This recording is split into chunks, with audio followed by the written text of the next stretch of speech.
Bom dia. Êxodo, capítulo 17. Livro de Êxodo, capítulo 17. Toda a congregação dos filhos de Israel partiu do deserto de Sim para as etapas seguintes, caminhando de um lugar para o outro de acordo com as ordens do Senhor, e acamparam em Refidim, porém lá não havia água para beber. O povo se desentendeu, pois com Moisés exigiu: dá-nos água para beber. Ao que lhe respondeu Moisés: por que discutis comigo? Por que colocais o Senhor à prova? O povo ficou andando pelo deserto, deram várias voltas, foram em vários lugares, mas tudo de acordo com as ordens do Senhor, porque Deus os guiava. Deus estava guiando eles. E eles, nós sabemos, daqui a pouco vamos chegar lá, eles deram várias voltas ali no deserto, porque pela desobediência, as rebeldias deles. Então Deus fez com que eles rodassem muito tempo ali até perecer todo mundo. Aqui agora o povo pararam em uma parte no deserto e não tinha água. E vieram pelejar com Moisés, vieram brigar com Moisés, pedindo a ele: dá-nos água. Como se Moisés fosse Deus, como se Moisés pudesse dar água para eles. Ou se ele tivesse um grande estoque de água. Esse povo que conhecia Deus, Deus estava no meio deles agindo. Se na hora, quando eles estavam precisando de água, se eles tivessem buscado a Deus, clamado a Deus, com certeza receberia água e não teriam pecado, essas ações dele não teriam consequência. Mas ao se rebelar contra Moisés, ao se rebelar contra Deus por falta de água, eles estão acumulando pecados sobre pecados. E nós vamos ver agora as consequências desses atos. Brigaram com Moisés. Moisés falou: vem cá, por que vocês estão colocando Deus à prova? Ali o povo teve muita sede e protestou contra Moisés, exclamando: por que nos fizeste subir do Egito para nos matar de sede, a nós, nossos filhos e nossos animais? Eles eram escravos, estavam presos na escravidão, mas eles preferiam viver na escravidão do que passar por lutas. Vocês que estão brigando com Moisés, estão pelejando: por que você não fizeram subir do Egito? Para a gente morrer de sede aqui, era melhor quando nós éramos escravos. Assim também, esta maneira de pensar, são muitos que estão numa situação ruim, mas não querem lutar. Não, é melhor do jeito que está. E eu sempre acabo voltando na questão do casamento, porque é onde que eu mais trabalho, é a situação que eu mais vivo. E nós temos visto alguns casamentos fracassados, derrotados, onde o marido está vivendo em pleno adultério, a esposa sabe, e com medo de perder aquela migalha que recebe dele, fica quieto, não fala, acaba concordando. E essa concordância simplesmente faz com que ele continue cada vez mais no pecado, cada vez errando mais. Ou que seja o contrário, a esposa no adultério, no erro, mas com medo de tomar uma posição e perder aquela migalha. Marido ou esposa que trabalha o cônjuge com total desprezo, total desrespeito, e eles não têm coragem de se posicionar. Ele pode ir embora, sim. É melhor que ele saia para que ele venha se consertar e voltar de uma maneira certa. Porque nem o marido nem a esposa não vão ter, nenhum dos dois terá respeito um pelo outro se eles mesmos não tiverem respeito por si próprio. Se a esposa não tem respeito por si mesma, é claro que ela não tem condições de fazer com que o marido a respeite.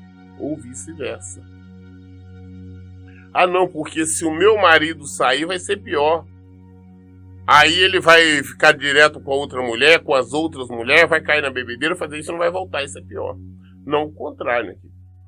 Se está numa situação difícil, se está faltando respeito, se está, é melhor se posicionar, se levantar, mandar ele se acertar e nós buscar, e você ir buscar o Senhor, se entregar nas mãos do Senhor para que o Senhor trabalhe na vida dele e na sua também e mudar essa situação.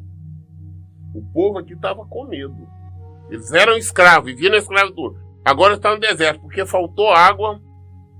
Já apelaram com Moisés. Não, seria melhor que nós tivéssemos ficado lá no Egito. Seria melhor que nós estivéssemos lá. Pelo menos lá não faltava água. Esse comodismo é que faz com que o pecado prevaleça. Então Moisés rogou a Deus, clamando: que farei a este povo? Pouco falta para que me apedrejem. E Deus respondeu a Moisés: passa diante do povo e toma contigo algum dos líderes de Israel. Leva contigo na mão o cajado com que feriste o Nilo. E vai. Moisés clamou, Deus falou: olha, a situação está difícil, o povo está quase me apedrejando. O que eu vou fazer com esse povo? Deus falou: pega uns líderes, os principais de cada tribo, né? E pega o seu cajado, aquele cajado que transformava em que Deus usou para transformar em serpente, para ferir o Nilo e tudo mais, e vão à frente que eu vou resolver este problema. Eis que estarei à sua espera no alto da rocha do Monte Horebe, e baterás na rocha, e sairá dela água, e o povo dela beberá. Moisés assim fez na presença dos anciões de Israel. Falou: pega o povo, os anciões, os representando o povo, vai à frente, vai até naquela rocha lá no Monte Horebe. Chegando lá, você vai bater na rocha. Agora para bater. E bate na rocha. E a rocha vai sair água da rocha. Ele assim fez. E saiu água e todo mundo bebeu. E deu aquele lugar o nome de Massá e Meribá, porque ali os israelitas protestaram e puseram o Senhor à prova, questionando: o Senhor está mesmo entre nós ou não? E aconteceu que os amalequitas vieram atacar os filhos de Israel em Refidim. Então Moisés ordenou a Josué: escolhe homens e amanhã sai para combater contra Amaleque. Eu me posicionarei no alto da colina com o cajado de Deus em minhas mãos. Fez Josué como Moisés tinha orientado e saiu para lutar contra os amalequitas. Enquanto isso, Moisés, Arão e Hur subiram até o alto da colina. Durante o tempo em que Moisés ficava com as mãos levantadas, Israel prevalecia no combate. Quando, porém, Moisés abaixava as mãos cansadas, os amaleques tinham vantagem. Os amalequitas, filhos de Amaleque, atacaram Israel. Então Moisés falou com Josué, falou: escuta, pega a turma e vai amanhã a enfrentá-los, vai guerreá-los. Eu vou estar no alto do monte, vou estar com o cajado. Enquanto eu estiver com ele lá levantado, você vai vencer. E ele subiu, estava lá no monte. O sacerdote Arão estava com ele, Hur também estava com ele. E ele no monte, ele com o cajado levantado. E de acordo que ele estava com o cajado ali no alto, levantado, com as mãos levantadas, Israel estava vencendo. Mas só que ele ficou muito tempo, quando ele ficava com muito tempo, os braços cansados, ele abaixava. Quando abaixava os braços, então os amalequitas, né, começavam a vencer Israel. Então ele levantava os braços, estava Israel prevalecendo. Ele não conseguia mais ficar, ele abaixava, então os amalequitas começavam a vencer. Ora, as mãos de Moisés estavam pesadas. Tomando então uma pedra, puseram-na debaixo dele para que nela pudesse assentar-se. Arão e Hur mantiveram erguidas as mãos de Moisés, um de cada lado. Assim suas mãos permaneceram firmes até pôr do sol. Quando viram que estava difícil, pegaram uma pedra, colocaram lá, fizeram tipo um banco, uma cadeira para Moisés sentar. Arão de um lado e o do outro ficaram segurando as mãos dele para que ela não abaixasse. Ficaram até o final da tarde. E o tempo que a mão estava levantada, Israel estava prevalecendo, Israel estava vencendo. Como ficou até o final da tarde, Israel venceu. E Josué pôs em fuga Amaleque e seu povo ao fio de espada. Então Deus ordenou a Moisés: escreve isso para memorial em livro e declara a Josué que hei de extinguir a memória dos amalequitas debaixo do céu. Olha, Deus falou: escuta, escreve num livro, deixa registrado que eu vou exterminar, eu vou acabar com os amalequitas. Esses amalequitas vieram atacar o povo de Deus, o povo escolhido. Então Deus prometeu, falou: olha, é para extinguir, vão acabar. E nós vamos ver essa história ainda na época de Saul, quando Deus através de Samuel, vai dar uma ordem para Saul que não vai ser obedecida. Depois Moisés construiu um altar e pôs-lhe o nome Adonai Nissi. O Eterno fez-me aqui um grande milagre. Porque ele declarou: porquanto Deus levantou a sua bandeira de guerra e jurou sobre o seu trono, que o Eterno lutará contra os amalequitas de geração em geração. Jetro, Êxodo capítulo 18. Êxodo 18. Jetro, sacerdote de Midian e sogro de Moisés, foi informado sobre tudo que Deus havia realizado em benefício de Moisés e de Israel, seu povo, como Deus havia feito Israel sair do Egito. Moisés havia mandado Zípora, sua esposa, para a casa do seu sogro Jetro, que a recebeu com seus 2 filhos, um dos quais se chamava Gerson, porque Moisés justificara: sou um imigrante em terra estrangeira. E o outro Eliezer, porque o Deus do meu pai é a minha ajuda e me libertou da espada do faraó. Jetro, o sogro de Moisés, fez junto com os filhos e a esposa de Moisés, Jetro, o sogro de Moisés, foi junto com os filhos e a esposa de Moisés encontrar-se com ele no deserto, onde estava acampado junto à montanha de Deus. Quando ainda estava no Egito, Moisés tinha mandado a esposa com os filhos de volta para o sogro. Até para proteção. E agora, o sogro dele, Jetro, ficou sabendo tudo que Deus estava fazendo, fez no Egito, o estava fazendo através de Moisés, em prol dele, do todo o povo de Israel.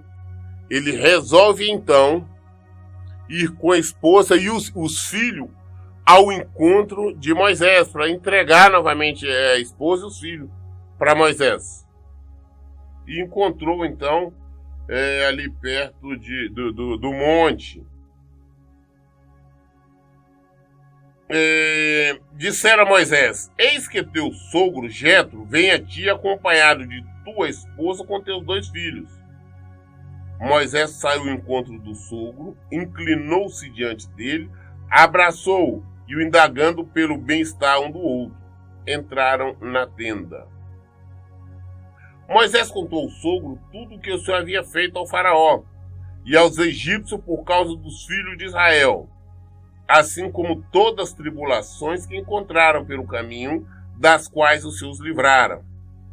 Jetro alegrou-se por todo o bem que o Senhor tinha feito aos filhos de Israel, livrando-os das mãos dos egípcios.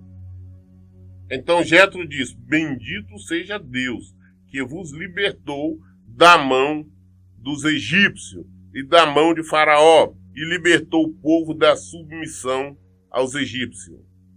Agora sei que Deus é maior que todos os deuses, porquanto ele os superou exatamente naquilo de que se vangloriava. Jetro, o sogro de Moisés, ofereceu a Deus um holocausto e sacrifícios.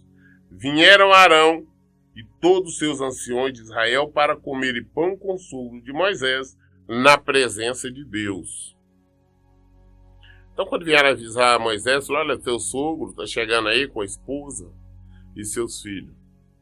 Ele saiu do acampamento, foi ao encontro do sogro, o reverenciou, o abraçaram, conversaram, vieram para a tenda. E Moisés, então, fez um breve relato de tudo que tinha acontecido desde do Egito até onde estava. Como Deus tinha agido lá no Egito, as dificuldades, os prodígios, os sinais, os milagres de Deus. Fez um relato de tudo o que tinha acontecido. E Jetro, então, esse sacerdote do Midian, ele exalta, glorifica o nome do Senhor, falando: tá vendo? Realmente Deus é único. Ele é o único que tem poder, ele venceu a todos. Aonde que eles demonstravam orgulho, foram abatidos.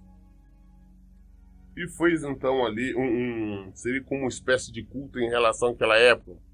Sacrifício, holocausto, era oferecer holocaustos, né? Então fizeram uma mesa farta lá, em agradecimento a Deus, tipo um culto de ação de graça, alguma coisa assim. E comeram, chamaram as autoridades, os principais de cada tribo, os anciões de cada tribo de Israel, e ali na tenda comeram, louvaram e agradeceram a Deus. No dia seguinte, assentou-se Moisés para julgar as questões do povo. E as pessoas estavam em pé diante de Moisés desde a manhã até o entardecer. O sogro de Moisés, observando todo o trabalho dele para atender o povo que o procurava, questionou: que é isso que fazes com o povo?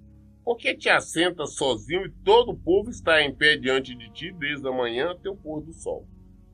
Quando eles estavam no acampamento, quando montavam o acampamento, paravam a caminhada, então todo o povo tinha qualquer tipo de questão, só existia uma solução, teria que vir a Moisés. Então Moisés ficava o dia todo sentado, orientando, aconselhando, julgando, ensinando o tempo todo. Só que isso é uma questão muito estafante, cansativa, realmente extenuante, que para ele seria difícil. E ao mesmo tempo o povo ficava todos em pé, aguardando o dia todo ali, né, para apresentar o seu problema a Moisés e ter uma resposta. O Jetro, o sogro dele, vendo tudo aquilo, ele falou: não, tá errado isso. Você está fazendo um trabalho muito cansativo e também está impondo uma condição. É muito difícil para o povo ficar o dia todo em pé na sua frente, aguardando o momento, a vez de falar com você para apresentar a causa, a questão deles. E você, por sinal, fica o tempo todo também sem ter tempo para nada, para atender o povo o dia todo. Está errado. Então replicou Moisés ao sogro: é porque o povo vem a mim para consultar a Deus. Quando tem uma questão, vem a mim. Julgo entre um e outro e lhe faço conhecer os mandamentos e as leis de Deus. O sogro de Moisés lhe sugeriu: não é bom o que fazes. Certamente em breve ficareis exausto, tu e teu povo, porquanto esta tarefa é sobremodo pesada para ti. Não te será possível realizá-la sozinho. Você não vai conseguir ficar muito tempo fazendo o que você está fazendo. É muita, é pesado, é cansativo para você, é cansativo para o povo. Certamente em breve ficareis exaustos, tu e todo o teu povo, porquanto a tarefa é sobremodo pesada para ti, não te será possível realizá-la sozinho. Agora, pois, escuta o conselho que te darei, para que Deus esteja contigo. Representa o povo diante de Deus e introduza suas causas junto a Deus. Ensina-lhes os estatutos e as leis, faz-lhe conhecer o caminho a seguir e as atitudes que devem tomar. Mas escolhe do meio do povo homens capazes, temente a Deus, que sejam dignos de confiança e inimigos de ganhos desonestos. Estabelece-os como chefes de 1000, chefes de 100, chefes de 50 e chefes de 10. Eles julgarão o povo em todo o tempo. Toda causa mais complexa trarão a ti, para que todas as questões menos difíceis, seja eles mesmos poderão encontrar a solução. Deste modo, será mais leve para ti, pois estes líderes te ajudarão a dividir o trabalho e levar o peso diário da carga.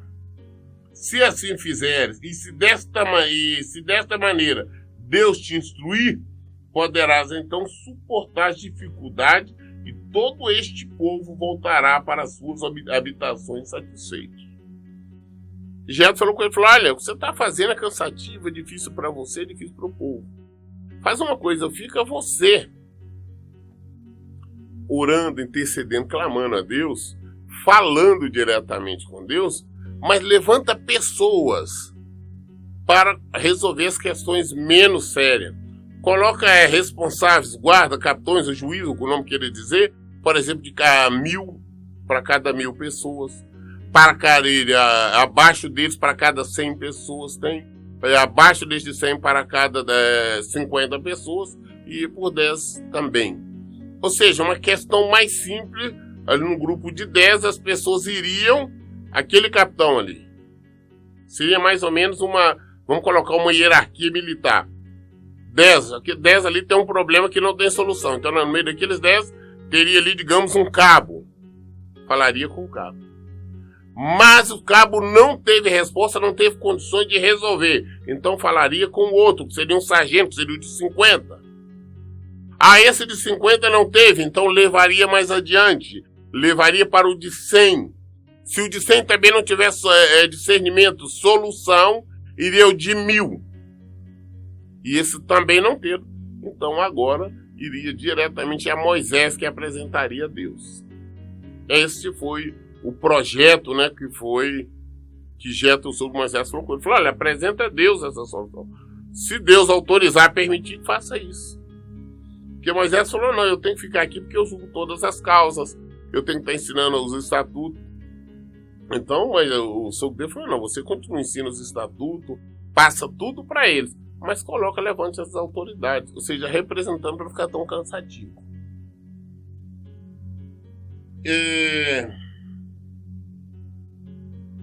Se assim Moisés acatou o conselho do seu sogro e fez tudo como ele havia sugerido. Selecionou homens capazes de todo o povo, chefes de grupo de 1.000, pessoas de 100, de 50 e de 10. Estes homens foram estabelecidos como juízes permanentes do povo. As questões difíceis levavam para Moisés, todas as mais simples, entanto, eles mesmos resolviam. Então Moisés e seu sogro Jetro se despediram e ele retornou à sua terra. Então o sogro dele tinha dado esse conselho, falou assim, mas que escolha pessoas honradas, honestas, pessoas que não tenham um pensamento errado, pessoas que respeitem, amam e temam a Deus e queiram obedecer. Moisés acatou, obedeceu, achou uma boa ideia, colocou em prática e levantou essas pessoas como juiz, como representante, como julgadores e ficaram nesse cargo como um cargo já permanente para eles. Então, as questões que vinham agora a Moisés só realmente difíceis, as quais eles não tinham condições entre eles de achar a solução. Então, que vinham a Moisés, que Moisés então apresentava a Deus e apresentava a solução para eles. Êxodo 19. No terceiro mês depois da saída das terras do Egito, naquele dia, os filhos de Israel chegaram ao deserto do Sinai. Ou seja, 90 dias, o terceiro mês que tinham saído do Egito, 90 dias depois, eles chegaram então ao Sinai.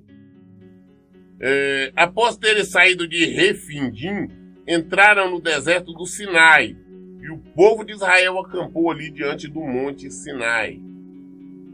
Então Moisés subiu ao monte para encontrar-se com Deus, e do monte Deus o chamou e lhe ordenou: assim dirás à casa de Jacó, e declararás aos filhos de Israel: vós mesmo viste o que eu fiz aos egípcios, e como vos carreguei sobre as asas de águia e vos trouxe a mim.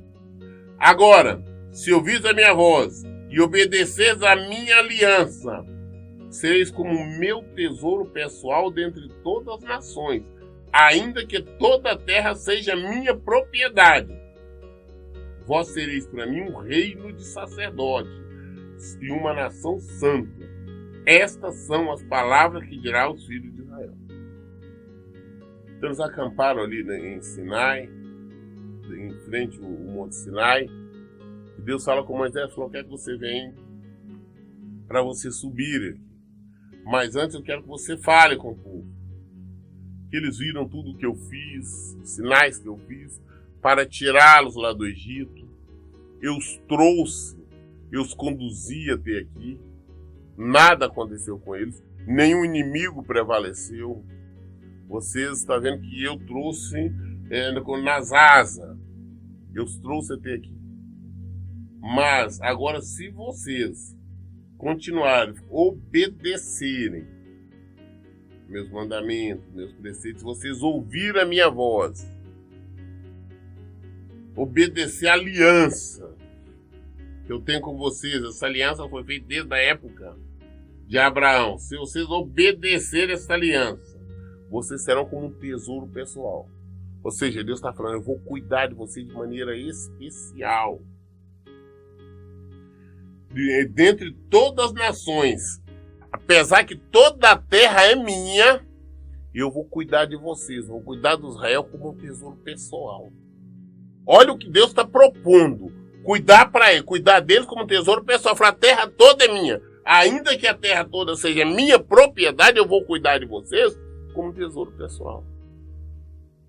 Basta vocês guardar a minha aliança, basta vocês me amarem, basta vocês praticar a minha palavra. Olha a promessa de Deus. E diz mais, vocês serão para mim um reino de sacerdotes e uma nação santa. Vocês serão isso para mim. Veio Moisés, convocou os líderes, anciões do povo e declarou diante dele todas as palavras que Deus lhe havia ordenado. Então todo o povo afirmou unânime, tudo o que Deus mandou, nós faremos. E Moisés declarou diante do Senhor as palavras de resposta do povo. Falou, o povo falou que sim. Concordaram. Falaram que vão guardar os seus preceitos. Apesar que Deus conhece todos nós sabemos. As pessoas hoje concordam. O que eu tenho visto, o que mais acontece nos templos, nas igrejas, nas orações, o povo concordando, oh Deus, eu vou fazer isso, eu vou ser aquilo. E não são nada. Logo em seguida já estão fazendo coisas erradas. Olhando o que não deve, fazendo o que não deve. Disse o Senhor Moisés, eis que virei a ti na escuridão de uma nuvem para que o povo ouça quando eu falar contigo e para que também confie sempre em tua sinceridade. E Moisés relatou ao Senhor tudo quanto o povo declararam em resposta. Falou, olha, para o povo saber que eu estou com você, eu vou vir atrás de uma nuvem, essa no escuro eles vão ouvir a minha voz, vão ver a nuvem, só para saber quando você fala, as palavras que você fala a meu respeito é verdadeira e é sincera, que realmente sou eu que estou falando com você. E o Senhor disse mais a Moisés, vai ao povo e orienta-os a consagrar-se hoje e amanhã, lave as suas vestes e estejam prontos depois de amanhã, porque depois de amanhã Deus descerá os olhos de todas as pessoas sobre o monte Sinai. Fala, manda o povo se consagrar, lavar roupa, tomar banho, se preparar, porque depois de amanhã, Deus vai descer aqui no Monte Sinai, diante de todos, para ver que realmente eu estou com vocês, estou com eles. E tu fixarás o limite em torno do monte e instruirás o povo. Cuidai de não subir ao monte, não toquei sequer nos seus limites. Todo aquele que tocar no monte será morto. Ninguém porá a mão sobre ele, será apedrejado ou flechado, quer seja homem, quer seja animal. Certamente não viverá quando soar prolongamente o som do chofar, o chifre de carneiro. Então poderão subir ao monte livremente. Faz depois de amanhã, santifique, porque depois de amanhã Deus vai descer para falar no monte. Eu vou ao encontro dele. Mas então, a partir daí, ninguém é para subir no monte. Ninguém se aproxima do monte, nem pessoas, nem animais. E se alguém tentar se aproximar do monte, tem que ser morto a pedrada. As pessoas só poderão voltar a subir no monte quando for tocado o som do chofar. Chofar é um instrumento feito com chifre de carneiro. Só a partir de então. Fora isso, ninguém. Se alguém se aproximar, que seja morto a pedrada. Moisés desceu da montanha e foi encontrar-se com o povo. Ele fez que o povo cumprisse o ritual de santificação, decretar, e todos lavaram suas vestes. Em seguida avisou o povo: estai, pois, preparado para depois de amanhã, e até lá não vos chegueis a mulher. Flora, fique pronto, fique preparado para depois de amanhã. Mas até lá, não se envolva com ela, não mantenha relações sexuais, nem com a esposa, nem com ninguém. É santidade, se santificar. Até depois de amanhã. E só depois, então, é que vocês voltem à vida normal. Ele veio para a sua ordem que Deus tinha falado com ele. Bom, nós estamos vendo a exigência de Deus, a promessa de Deus para todo aquele povo. Que foi que todos nós sabemos da história, mas já estamos adiantando que esse povo morreu no deserto.